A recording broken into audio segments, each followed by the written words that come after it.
Hello, good evening and welcome to Confidence Question Time. It's already saying that the connection is weak, so I'm sure I'm going to be a little bit pixelated and Picasso-ified as we start this conversation this evening. I'm already reaching for the water. So I know, as I always say at the beginning of these, it takes a while for it to register into your stream so that you know that we're live. And I know that myself because it hasn't even registered on mine yet. So when you do arrive, do say hi. Let me know who's watching. Give us a thumbs up or some hearts or a wow or whatever it may be. And it's lovely to know who's here. And I do have a starting topic for this evening, as it says in the title. However, it's thank you for the hearts and the loves and a wow.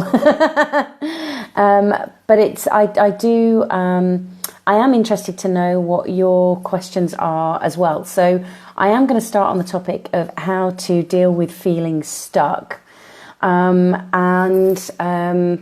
that's where I'm going to start. I'll give it a few more minutes to see if anybody wants to join live, because I'm not sure who's here, because it doesn't tell me, but apparently you can see, which is a little bit odd. Maybe there's an adjustment that I need to do on the settings or something. So hi to those of you that are joining, and do say hi, share, invite other people, give us thumbs up, all of that malarkey. The whole point of these question times that I do every Monday, 7 p.m. UK, is to find a way to connect with you and see what I can do to help you out with understanding confidence, where you're at in your life, what's happening, and how best, whether it's directly as a coach or as somebody who's been studying confidence for more than a decade now and worked with, thousands of people.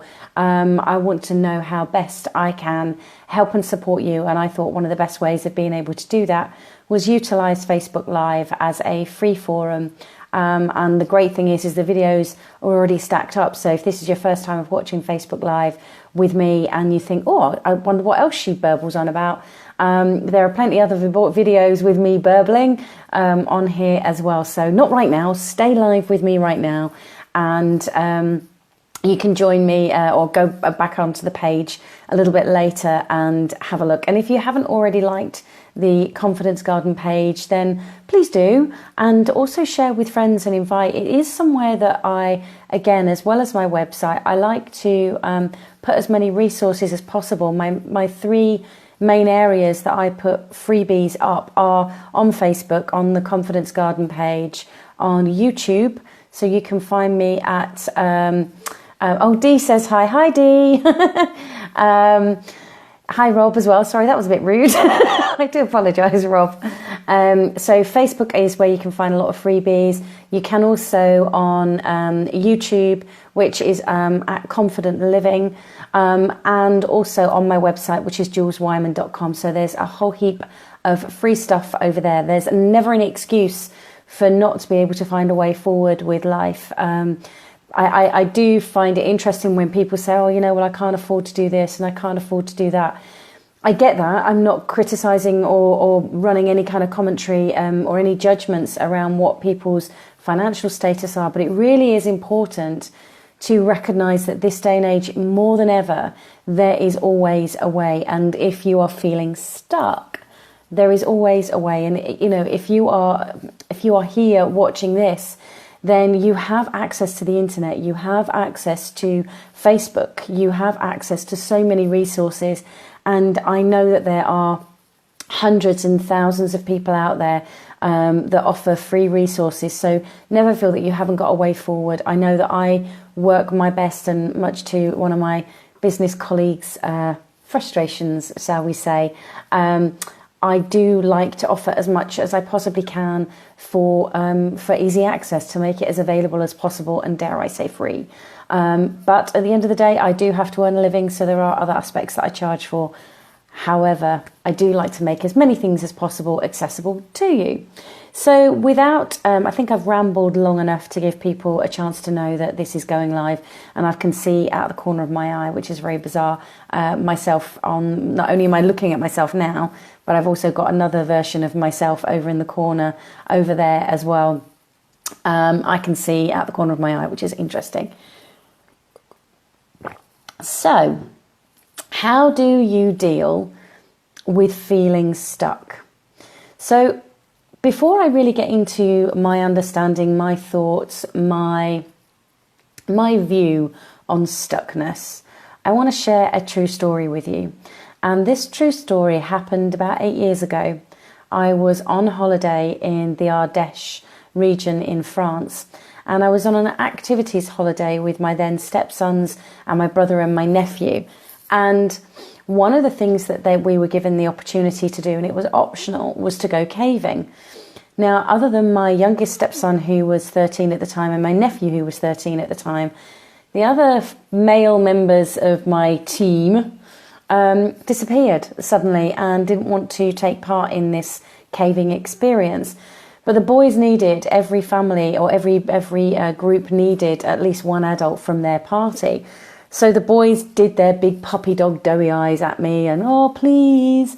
They really wanted to go. Now, I'm not a big fan of small spaces, so the idea of caving for me was not something that I enjoyed. And my nephew, if you're watching this, this is all your fault. Because he beautiful blonde hair, big doughy blue eyes, looked up at me and went, yeah, but auntie, what would your clients say if you didn't take a chance and have a go? Oh, when you teach the kids and they chuck it back at you. So needless to say that I listened to them and I went along and I caved, went through these caves. Now, I'm still not a great fan. Would I go back and do it again? Probably not. However, I'm glad that I did it, and I used all the techniques that I use for various different aspects to get through life, and got through the cave. And we went through, got right the way through to this middle part, and we sat down and we all switched off our head torches and they told ghost stories, and it was great. And of course, all the kids loved it. And there were lots of exciting things like sparking, because it really was pitch black, sparking two sugar cubes together, and it creates like these little fireworks. Really exciting. Anyway, we're then going to come back, and one of the guides, Tom, who was about 22, 23, said, right, well, we're going back the same way that we've come. So there's going to be one of the guides at the front, there'll be one in the middle, and then I'm going to hover around at the back. And my stepson and my nephew looked at me and they said, oh, well, if we're going back the same way, can we run on ahead? Do we have to wait for you? So it's like, fine. So they ran off ahead, and as did all the other kids with the front guide. And that left me and the final adult that was left, because a lot of them bottled it right at the beginning, I have to say. I was with this gentleman called Tony, and Tony was an ex-policeman, and he said, well, you know, he was a big guy, huge guy actually, and he said, well, let me lead the way. I'm a policeman, I know what I'm doing, let me lead the way, and we'll get out of here. And I knew that Tom was behind us, so I felt fine. So off we go, moving through this cave, and all of a sudden, I've been watching Tony's bottom, and Tony's bottom stops. It doesn't move, because I'm following his bum, right? And it kind of stops, it doesn't move, and then it wriggles a little bit, and doesn't go any further forward, and wriggles a little bit more. And he kind of, I said, are you okay? And he's like, yeah, I'm fine. I can hear this muffled voice. His butt wriggles again. And he says to me, I'm stuck, Jules, I'm stuck. And his voice initially was really calm. And I was like, really, Tony? And I'm the one who was getting anxious and worked up. And he said, yeah, I'm stuck. And he then starts to get anxious. And of course, by this point, Tom's in the background somewhere. So I shout out for Tom, quick, Tony's stuck. And this very kind of lithe, very fit 22-year-old lad comes diving his way through the cave and sees what's going on and helps Tony kind of get himself out, and looks at me and he says, see, Tony's not stuck. He's just momentarily immobilized. And he helps Tony get out of the hole that he was in. And as he gets him to step back, he says, now, Tony, let's all shine our lights in front of us and you tell me what you see. So we did, and we all shone our lights towards where we were going. And there were two distinct holes. One that Tony had been in that was fairly small, and next to him one that was significantly bigger. And Tom, in his wise 22 sage-like manner, said, "So, which hole are you going to choose this time, Tony?" Now, the thing that I absolutely love about this, and it is a true story, and obviously we worked our way through going through the hole that was bigger, is two aspects. One was Tom's viewpoint, which is you're never stuck. You're just momentarily immobilized. And that when you take a step back, you can see the whole picture and look at what's possible and viable for you in order to help you make the decision as to which hole, as it were, is going to be the right way forward for you for whatever you're looking to do. Because usually when we talk about being stuck or lost or uncertain or uncomfortable or unstable, unsafe, whatever the words are, when we dialogue about the fact that we're feeling stuck, that we're not going anywhere, we have to be comparing it to something else. Because usually we'll say things like, I'm not where I should be, I'm not where I want to be, things aren't moving fast enough, why are they not the way I wanted them to be by now? By this age I should have, or by this point in my career I should have. There's a lot of shoulding going on when we tend to talk about the word stuck. And that shoulding, should comes from an Anglo-Saxon word which was originally spelt S-C-O-L-D, and sometimes with an E on the end. So it was pronounced scold. So it was linked to the word scold and reprimand. And there isn't, I think there's been one person in the 10 or nearly 11 years now I've been doing this work, that when I've asked about the word should, I should have done this, shouldn't have done that, should get this done.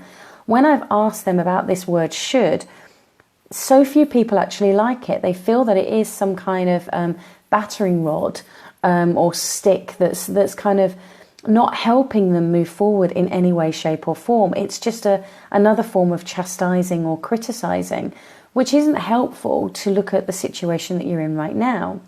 And the important thing where stuckness is concerned is to really remember for ourselves that stuckness, or that we tend to say, I feel stuck.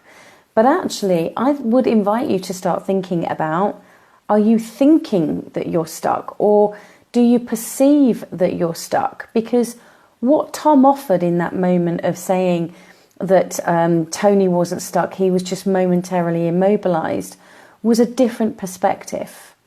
That's what he was offering. He wasn't offering, it didn't have to be specifically the truth. It was just in that moment another way of looking at the situation that Tony was in, that we were in. And by doing that, by changing your perspective, it gives you the opportunity to see that different angle, to give your thinking an opportunity to open up and see what other possibilities are there.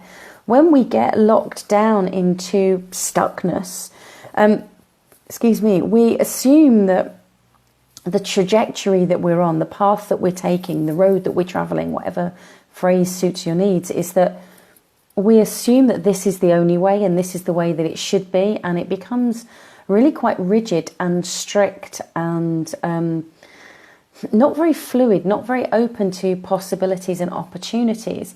And sometimes we can end up trying to forge through that mess rather than taking that step back and seeing what the options are in front of us, to be able to then make a far more resourceful choice for ourselves. When we also talk about, I'm so stuck, we kind of end up getting caught up in this world of how things should be as well. And most of the time we end up criticizing ourselves, beating ourselves up, that we should be further along, we should have done this, we should have done that, we shouldn't have certainly done all of that stuff that we did in the past, or most of the stuff that we did in the past. And actually that's just not helpful. It's not a way that's going to support you. It's not going to help you develop your confidence, because confidence, as I've mentioned before, is strongly linked to the word trust. And if you look at its derivation, confidere, it means with trust. So if you're criticizing yourself and making where you are now or how the situation is right now wrong, and therefore feeling stuck, or describing it as being stuck, then you aren't trusting the situation to be as it's meant to be, or even just as it is. And you're also telling yourself that you're not going to find a way out of it, that this is just the way that it is. Now, let me offer you this. Is there anything that you can think of in nature, anything, that stays consistently the same? That doesn't move, doesn't change, that remains stuck? Because if you use nature as your guiding force where that's concerned, there is, unless you can tell me something that I don't know, but in my view as I have it at the moment, nothing in nature stays stuck. Nothing in nature stays the same. Everything is on the move. Even when it, sometimes that's what I love about winter. In the UK, with all the leaves dropping and those trees look dead, but actually it only takes a few months down the line for you to see that those buds start coming out and that things are on the change. Nothing stays stuck. Everything is on the move. And I think quite often when we talk about being stuck, it's because we're telling ourselves that we should be able to do something with how and where things are right now. So the second thing I would offer with you is to recognize and check in with yourself that these thoughts that you're having about being stuck, are they helping you? Because if they're not, look at how you could change them. And I recognize that that may not be an immediate thing, and you might need some external references to help you hear your thinking. But if you're describing, whether it be your career or your health or your relationships or your financial situation or your fitness levels or your accommodation or absolutely anything at all that you're currently talking to yourself and thinking that I'm stuck with it the way that it is take a step back, be like Tony in the cave, or rather Tom pulling him out of the hole, and take a step back and check in with yourself. Is there anything that I could be doing that I'm not doing that can help me move forward? And is there anything that I have done that I could change? And it's not that you could go back and change it, but maybe you've done things in one direction. I'll give you an example for myself that's just popped in. It's a bit of a random example, but I sometimes get stuck in my eating patterns. I wouldn't be classed as a foodie. I've got a friend who's a foodie, and in comparison to myself, I am so not a foodie. She is totally a foodie. I love food, but it's something that is that I enjoy, and I enjoy playing around with cooking and things.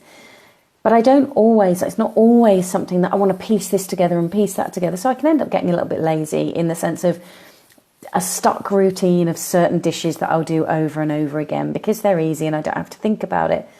But then I notice I get stuck in this routine. So I'll just grab something else and chuck it in there because that's something that I can do, which then in my head shows me I'm not stuck. We're never stuck. We're just momentarily immobilized. And when we do take that step back, we can see things in a different way. And it really is about us getting resourced as to, is there anything I can do that I'm not doing? And is there anything that I need to be getting on with? Or do I just need to recognize that this is how things are at the moment and just chill? So does that make sense? Does that make sense to you? I know that some of you are only just joining. Hi, Nicholas. It's lovely to see you. What if I know what I need to do, but I'm crippled with fear to grow? Nicholas, that's a beautiful question, and thank you for that. I love the way that you phrase that in the sense of I'm crippled with fear. How is that fear crippling you specifically? And if you want to answer on here, absolutely do. And if you don't want to, then that's fine. I'll just ask you questions and you can sit and answer them wherever you are listening and watching in. So a lot of the time, I spoke about this in one of the other question times, in a very simplistic way. There are two types. There are two types of fear in big picture terms. So the first kinds of fear that we have are primal fears. So if there was a loud bang right now, wherever you are, or if you heard somebody scream or somebody came running at you, your primal fear will kick in, and that's where it'll be that fight, flight or freeze side of things. And it will look after you. It will do everything it possibly can to help you move out of the situation that you're in or be resourced in the situation. So whether it's cortisol or adrenaline or whatever you need in that moment, we all have this automatic primal mind that is programmed to look after us. So, you know, we don't have to think about breathing. We don't have to think about crying or any of the other functions that our bodies need. The majority of us, these beautiful bodies do it for us. So when we have a primal fear, we can trust that that side of fear is going to kick in and look after us. Okay? Anything outside of that, if your life is not in physical danger, which for the majority of us watching this, we are very blessed to live in environments where we're not in danger pretty much the majority of the time. Recognise that there are some people that will be. So if your life is not in danger, then the fear that you're experiencing, and as you've described it, Nicholas, that is then crippling you, is going to be coming from psychological fear, from thinking, basically, from your psychological mind, your thinking mind. And it's going to be about how your thinking mind is describing whatever it is that you want to be doing. So let's say, I don't know what it is in relation to, Nicholas, so I'm just going to make something up and see if it fits. So say it's related to handing in your notice or going for a new job or starting up in business, something like that. Now, our thinking mind tends to, our psychology will kick in around, yeah, but what if it goes wrong? What if I can't do this? What if I've made a mistake? And it will tend to go down the route of looking for the dangers. Now, that's part of what it's meant to do, because it's also looking to protect us.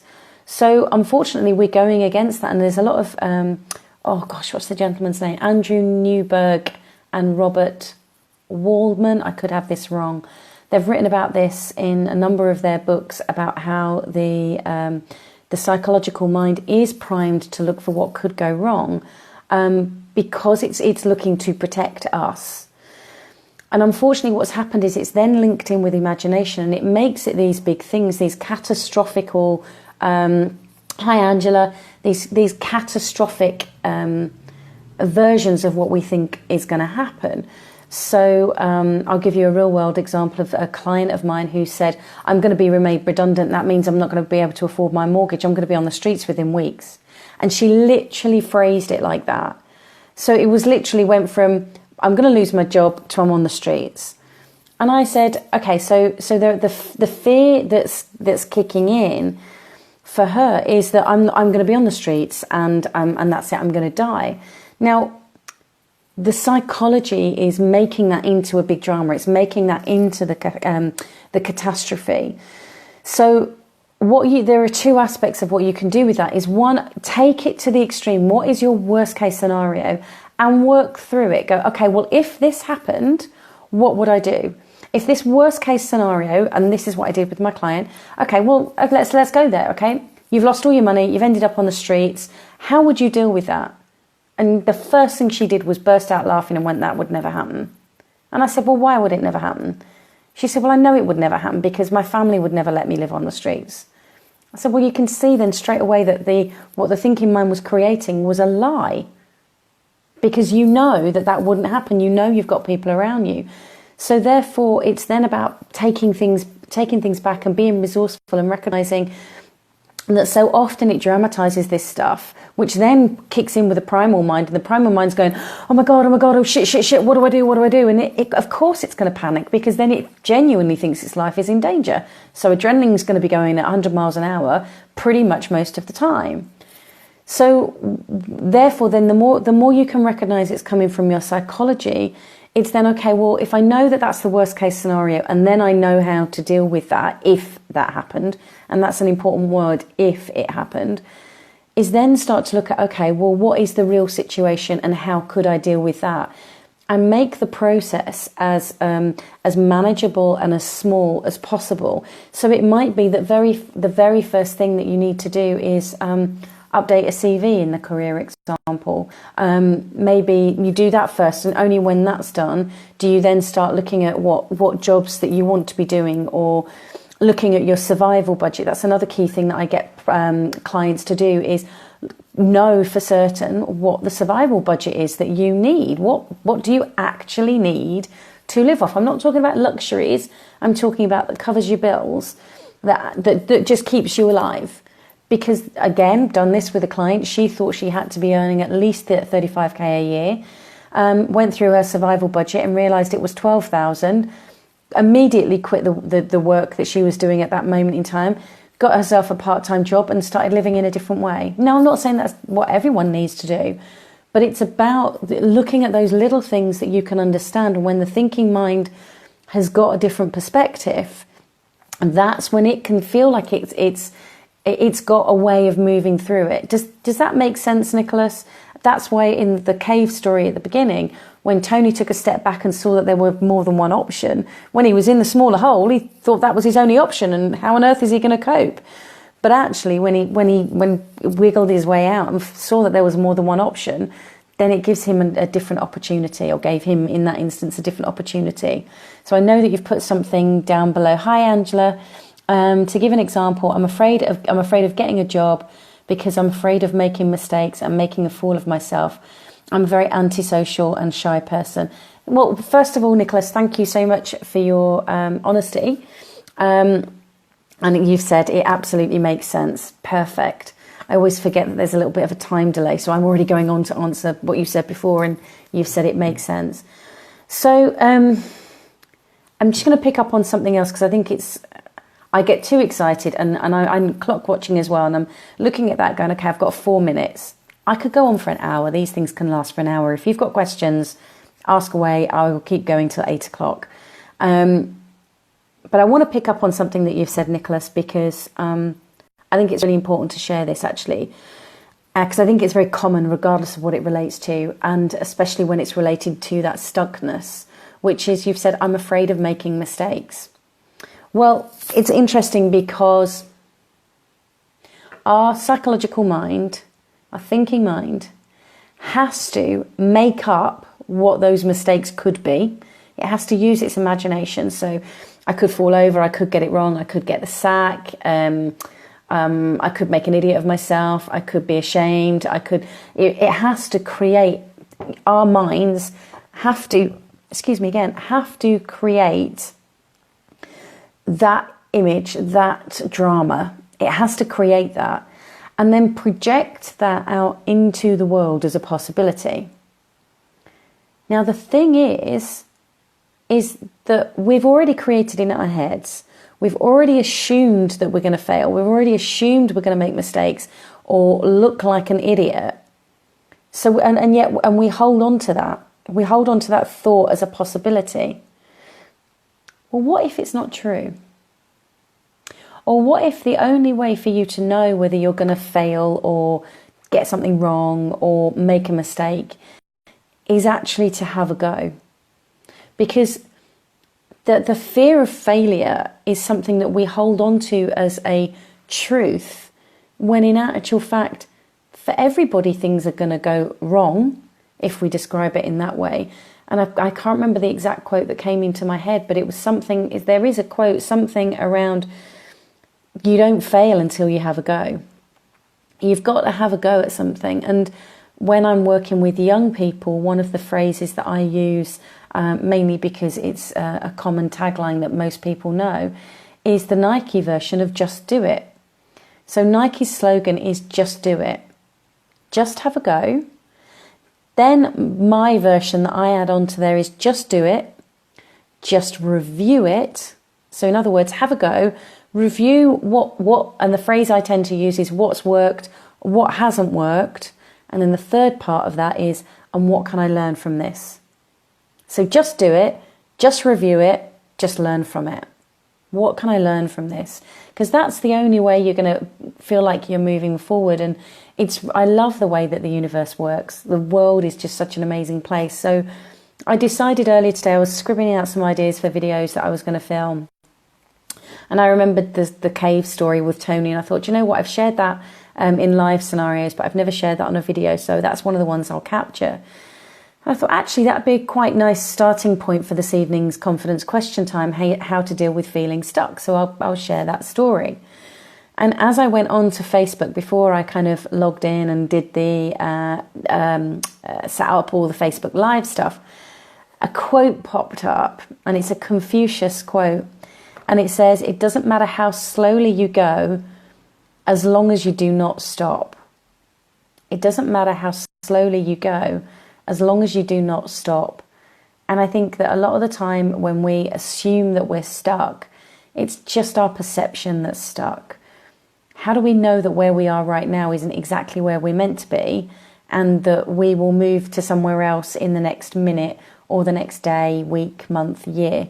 Nothing's ever permanent. Everything's always on the move. I know things feel big and huge in the moment that we're stuck, we perceive we're stuck in them, but actually they're always going to be moving. Things do always change. When you take an active part in that movement forward, be it slowly, like Confucius says, then you've got the opportunity of it spiraling upwards. No matter how fast it goes, you've got the opportunity to influence and do whatever you can to get that upward trajectory going. But if you don't do anything and start wallowing or moaning or berating the fact or chastising yourself, things aren't the way that you want them to be, and you should have done this, and if only you'd studied that, and if only you'd said this or hadn't done that, or whatever it may be, that when you're doing that, you're going to stay in one place for a period of time. And when you stay in that place for a period of time and don't actively participate, you're then going to start spiraling downwards. And again, it doesn't matter how slowly, you're going to be going in a direction, but it may not necessarily be the direction that you want to be going in. So be really mindful that when you perceive that you're stuck, it's not that you're feeling stuck, you're talking about it in that way, you're thinking about it in that way. That's how your perception is describing it. Don't make it wrong. It's just how it is in that moment. And then look to how can you do even one thing, no matter how small, just to get that moving in an upwards direction that's going to be resourceful for you and help you notice that things are always on the move. Because as the wise guru that is Tom, 22 years old, he's nearly in he'll be in his 30s now, said, you're never stuck. You're just momentarily immobilized. So remember that and give yourself a break and do what you can from where you are right now. So I'm going to give you a few moments whilst I take some water to see if anybody wants to add any other comments or any other thoughts to the thing below. Let me know if it makes sense as well.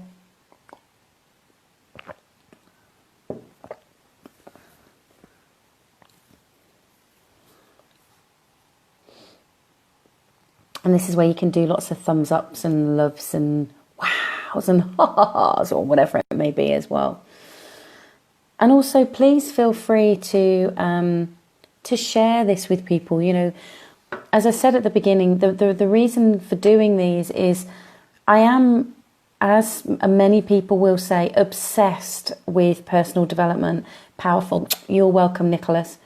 I am obsessed with helping people evolve, helping people to recognise that there is a different way of living, different to the one that we've been prescribed and that so many of us have bought into, and including myself. I've done it too. I still work on it. I have a coach for myself because I want to keep moving. I want to keep evolving. So I am obsessed and do want to do whatever I can to help others. So please share this. Please invite others to join the page, and you can join me again at Monday the 8th, which is next Monday at 7 p.m. UK time. As I say, all the other videos they do stay on the page, so they are here for you to use as a resource. That's what they're there for. So, Rob, what's the difference between fear of failure and fear of success? And Michelle has said, we'll share in a meeting this week. Thank you, Michelle. Okay, Rob, you love chucking a curveball in at the last minute. So what is the difference between fear of failure and fear of success? Very little. It's more about how you're describing both of those things. So it's kind of like the same thing in a different outfit. And it is, how best to describe it? Quite often with fear of success, a lot of people will say that they have a fear of failure, when actually it's more about their fear of success. So fear of failure, most of us will know more. It's about, kind of links back to what Nicholas was saying about, I don't want to get it wrong, and what if that sense of fear is keeping me stuck. But actually that sense of fear and that fear of failure is, we'll be dialoguing and talking and thinking about all of those things that could go wrong, and we'll have a belief about ourselves that we're not good enough, that we already are a failure, and therefore don't want to feel like a failure anymore. So we'll stop ourselves from doing anything that potentially could trigger that inside of us. If you imagine that, as well as that failure button that we have inside, we also have this fear of success button too. Now, this fear of success button is more, it's still around, well, if I have that, what if it goes again? Or if I have the success, what if I get found out? Because a lot of us think that we've created these characters, these people who we think we should be, and who we project, it's an image, who we project out to the world, because we think that it's the best way to live. So we have this version of ourselves, which is this fear of failure, which we keep trying to hide. We don't want anyone to see that. So, but we believe it's true. And then we put this other coat on top, this other jacket on top. And when we put and there's more than one, we layer up and layer up and layer up all these different images. And we think that if we have success, that someone's going to see that all of these jackets that we've got on aren't real, and they're costumes, which will then, ta-da, reveal that fear of failure. So there's a lot wrapped in there as well, Rob, around deserving, believing that you deserve to have success and experience that success, especially when we've been, especially in the UK, where we have been brought up in certain class systems, and therefore we pigeonhole ourselves and say, well, this is my lot. And we don't often like to step outside of the tribe that we've been brought into, because we could be attacked, we could be, not literally, but verbally, and even sometimes energetically. So we keep ourselves stuck in the sameness of this tribal environment, because if we go outside of that to have what we think is this success, means we're not going to fit in. And there is an innate part of us, of human beings, that desperately wants to stay belonging and fitting in. And it's such a big topic, and how for you to recognise that with taking those jackets off, you may think that fear of failure is going to pop up, but actually it's about recognising that that's not a truth either. That's still been made up by the psychological mind, the thinking mind, and to challenge that, and whether it's that I'm not deserving, I'm not good enough, I am a failure, I'm unworthy, I'm useless, I'm of no value, I'm insignificant, however we've described that. I don't know whether that makes sense, Rob. I'm very conscious of trying not to go too much of in diving into it, but keeping it big picture for you, because to really dive into it, it's kind of got loads of juicy meat and all of that malarkey, which again is a really odd thing for a vegetarian to say, but it's kind of got all these different bits attached to it. But in a nutshell, fear of failure and fear of success, they come from the same dialogue underneath. So it's about stripping both of them back, realizing that neither of them are real. Both come from the psychological thinking, which is not true. All our thinking is made up. Sorry to tell you that, but it is. So all of our thinking is made up about ourselves. So whether it's fear of failure or fear of success, it's the dialogue underneath it is what's A, keeping them in place, and B, keeps you, keeps anybody believing that they are either not good enough to do something, like Nicholas was saying earlier, or if I have it, it's going to go, or people are going to see that I'm not capable, or it's going to fall apart, or whatever it may be. I always get it wrong. That kind of, that kind of stuff. Got a free hiccup there. So does that make sense, Rob? If you can let me know, that would be fantastic. Angela says, thank you, Jules. You always sort my head out. Not quite sure how I do that, Angela. You'll have to message me and let me know how it is that I do that specific. Thanks for explaining that for me. You're welcome, Rob. So you're very welcome. Lots of. I love that when you press likes and hearts, they kind of bounce across the screen, and sometimes if I'm in the right position, they kind of stroke my cheek. It's really sweet as they go wee over. That's just a little bit of a random tangent for me there. So unless there's any other questions, I'm going to wind it up for this evening. So that's a good old 40 minutes in. And I just want to share it with you. Yeah, you see? Look, woo, straight over my chin. I just want to share with you and remind you again of Tom's sage words when you're looking to deal with when you feel stuck. First thing is recognize it's how you're describing the situation to yourself about yourself. So, and the second thing is to remember that you're never really stuck. You're just momentarily immobilized. If you want to find out more about the kind of work that I do or want to get in touch with me directly, thank you, Nicholas. You can head to juleswyman.com, where you can find out more about the kind of talks that I do, the workshops that I run, the coaching that I do. You can also find out where you can buy my book and also the online course that I do.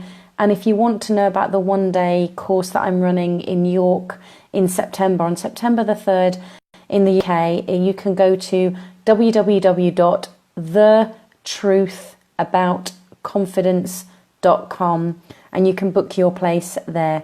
And thank you for joining me live this evening, and thank you for those who are watching the recording. It really does make the difference to have people to interact with rather than just talking to myself.